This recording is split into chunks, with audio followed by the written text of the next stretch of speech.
की तरफ से नमस्कार। नमस्ते। शहीदों की चिताओं पर लगेंगे हर बरस मेले, वतन पर मिटने वालों का यही बाकी निशान होगा। वेलकम, मैं राइफलमैन वहीद अहमद 10 जगलई द्रास ब्रिगेड की ओर से आप सबका इस करगिल वार मेमोरियल में हार्दिक अभिनंदन करता हूँ। ये वार मेमोरियल यहाँ पर करगिल वार शहीदों की याद में नवंबर 2004 में बनाया गया था। इस वार मेमोरियल को यहाँ पर बनाने का मुख्य कारण ये था, एक तो करगिल युद्ध का बड़ा भाग द्रास सेक्टर में लड़ा गया था। इसके अलावा आप जिस स्थान पर खड़े हैं, यहाँ से उन पहाड़ों की चंद एक ऊंची चोटियां दिखाई दे रही है, जिनके ऊपर पाकिस्तान आर्मी अपना कब्जा जमाए बैठे थे। इन दिखाई देने वाली चोटियों के नाम इस प्रकार से है। आपके सामने जो पहाड़ दिखाई दे रहा है, नाम तोलोलिंग। अगर आप अपना ध्यान थोड़ा बाएं बिल्कुल स्काई लाइन पर ले जाएंगे, जहाँ पर आपको 3 पिंपल दिखाई दे रहे हैं, नाम तोलोलिंग टॉप। तोलोलिंग टॉप से बाएं की ओर बढ़ता हुआ स्पर्द, अगर आप अपना ध्यान पूरा बाएं बिल्कुल स्काई लाइन पर ले जाएंगे, जहाँ पे आपको 2 ऊंची नोकीली चोटियां दिखाई दे रही है। हाँ। अब अपना ध्यान पूरा बाएं, लेकिन अभी बादल होने के कारण नहीं दिखाई देंगे। स्काई लाइन के ऊपर 2 ऊंची नोकीली चोटियां हैं। दाहिने वाली सबसे ऊंची नोकीली चोटी जिसपे हल्का सा बर्फ गिरा हुआ है, नाम टाइगर हिल। टाइगर हिल से बाएं की ओर बढ़ता हुआ उस पर उसी लाइन में दूसरी नोकीली चोटी, नाम राइनो हॉर्न। टाइगर हिल और राइनो हॉर्न के बीच अनेक पोस्ट इस प्रकार से जो यहाँ से दिखाई नहीं देते, जैसे India gate, helmet off, Shivling post और रॉकी नोक। वापस राइनो हॉर्न से बाएं की ओर बढ़ता हुआ सुपर स्काई लाइन के ऊपर फॉर डिस्टेंस स्काई लाइन पर सबसे लास्ट उठा हुआ टॉप, जिसपे हल्का सा बर्फ गिरा हुआ, नाम .4875 को बत्रा टॉप के नाम से भी जाना जाता है, क्योंकि वहां पर ही दुश्मन के फायर से कैप्टन विक्रम बत्रा का शहादत हुआ। आप जिस रास्ते से आए हैं, ये NH-1 के नाम से जाना जाता है, जो लेह और कारगिल को श्रीनगर के साथ जोड़ता है।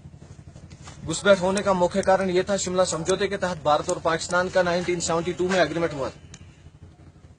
क्योंकि दोनों देशों की सेना विंटर के दौरान LOC को छोड़कर कम बर्फीले इलाके में चले जाते थे, या सर्दी ज्यादा होने के कारण ये इलाका विश्व में दूसरे स्थान पर और एशिया में प्रथम स्थान पर 9 जनवरी 1995 में -60 डिग्री टेम्परेचर यहाँ का रिकॉर्ड किया गया।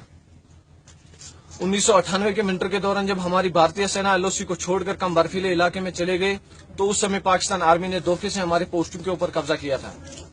1999 में समर के दौरान जब हमारी भारतीय सेना दोबारा वापस LOC पर गया, तो देखा गया पाकिस्तान आर्मी के 3 इन्फेंट्री ब्रिगेड लगभग इन 400 ऊंची पहाड़ियों पर अपना कब्जा जमाए बैठे थे। ये एरिया गुमरी से लेकर साउथ ग्लेशियर तुर्तक तक था। तकरीबन 150 किलोमीटर दुश्मन ने कैप्चर कर रखा था। ये ऑपरेशन 20 मई 1999 को शुरू हुआ था और 26 जुलाई 1999 को संपन्न हुआ। इसलिए हर साल विजय दिवस 26 जुलाई को ही इस करगिल वार मेमोरियल पर मनाया जाता है। आपके सामने तोलोलिंग पहाड़ पर दुश्मन अपना कब्जा जमाए बैठे थे। तोलोलिंग पहाड़ पर सबसे पहले 18 ग्रेनेडियर के जवानों द्वारा ऑपरेशन शुरू किया गया, लेकिन अच्छी तरह पोजीशन बनाकर बैठे पाकिस्तान आर्मी के प्रभावित फायर के द्वारा यूनिट की मूवमेंट को रोक दिया गया। मूवमेंट केवल खराब मौसम और अंधेरी रात में कामयाब हुआ।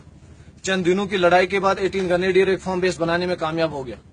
तोलोलिंग पहाड़ पर कब्जा करने के लिए 18 ग्रेनेडियर बटालियन के साथ 2 राजरी बटालियन को डिटेल किया गया।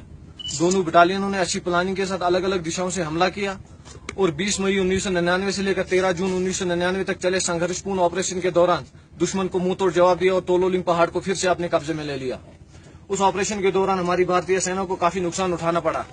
उस ऑपरेशन के दौरान हमारी भारतीय सेना के 3 ऑफिसर, 4 जूनियर कमीशन ऑफिसर और 33 जवानों का शहादत हुआ।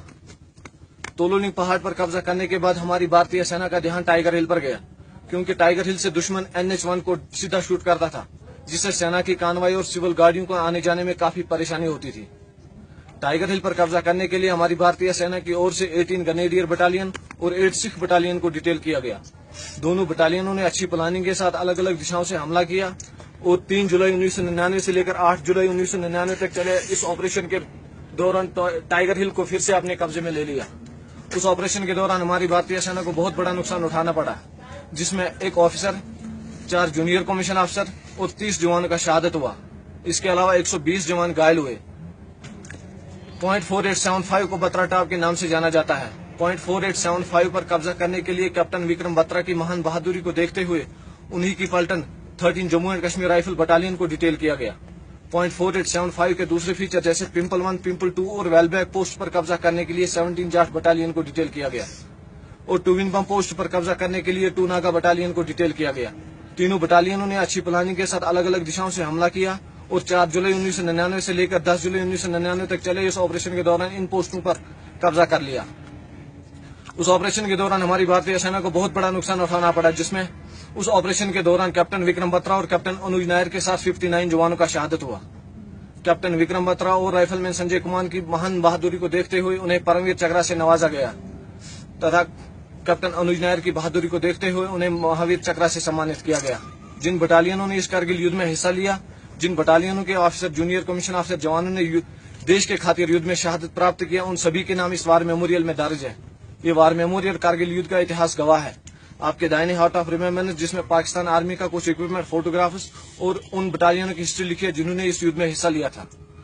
आपके बाएं 1965 से लेकर अब तक इस इलाके में शहीद होने वाले जवानों के नाम पे वीर भूमि तैयार किया गया है, इसे भी आप देख सकते हैं। आपके सामने नेशनल फ्लैग, पोल की हाइट 100 फीट और फ्लैग इसका 25 by 37 feet. Last year flag foundation के मेंबर मिस्टर नवीन जिनाल ने इसे 26 जुलाई पर गिफ्ट दिया। इन शहीदों की शहादत का कोई भी शब्द बयान नहीं कर सकता। हम इन्हें सलाम करते हैं, ये देश इन्हें सलाम करता है। तो अंत में मैं आप सबसे यही गुजारिश करना चाहूंगा, आओ झुककर सलाम करें उनको जिन्हें ये मुकाम हासिल होता है। कितने किस्मत वाले हैं वह लोग जिनका खून देश के काम आता है। जय हिंद, धन्यवाद। जय हिंद।